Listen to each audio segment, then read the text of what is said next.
କାଲି ରାତିରେ ମତେ ଫୋନ ଝିଅ କଲା 9ଟା 9:30 ଖଣ୍ଡେ ହବ ଯେ ବୋଉ ମୁଁ ଜାହାଜକୁ ଯାଇଥିଲି ଗୋଡ ଖସିଗଲେ ବି ପଡିଯିବନି ପାଣିର ଏଇ ଅବସ୍ଥା ଦେଖିନି।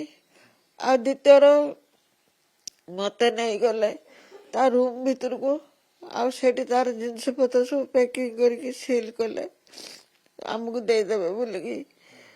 ଆଉ କୌଣସି ଜାଗାକୁ ଛାଡ଼ିଲେନି। ରାଜୁ ବହୁତ ମୋ ପୁଅ ବହୁତ ଝଗଡ଼ା କଲା ଯେ ଯାହା ବି ହଉ ମତେ ଖୋଜିବାକୁ ଦିଅନ୍ତୁ।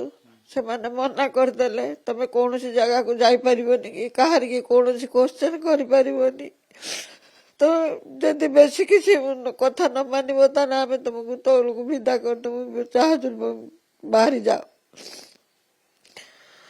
ସରକାରଙ୍କ ତରଫରୁ ତ ଆଉ କିଛି ଗଲାନି କି କିଛି ସେମାନେ କଲେନି। ସବୁ ଦଲାଲ ପାର୍ଟି ରହିଥିଲେ, ସେମାନେ କାହାରି ସାଙ୍ଗରେ କଥାବାର୍ତ୍ତା କରିବାକୁ ସୁଯୋଗ ଦେଲେନି।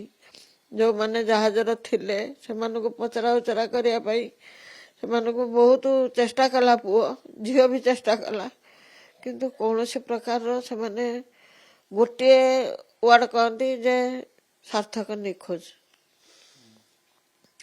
ସାର୍ଥକର ଆମେ କିଛି ଜାଣିନୁ।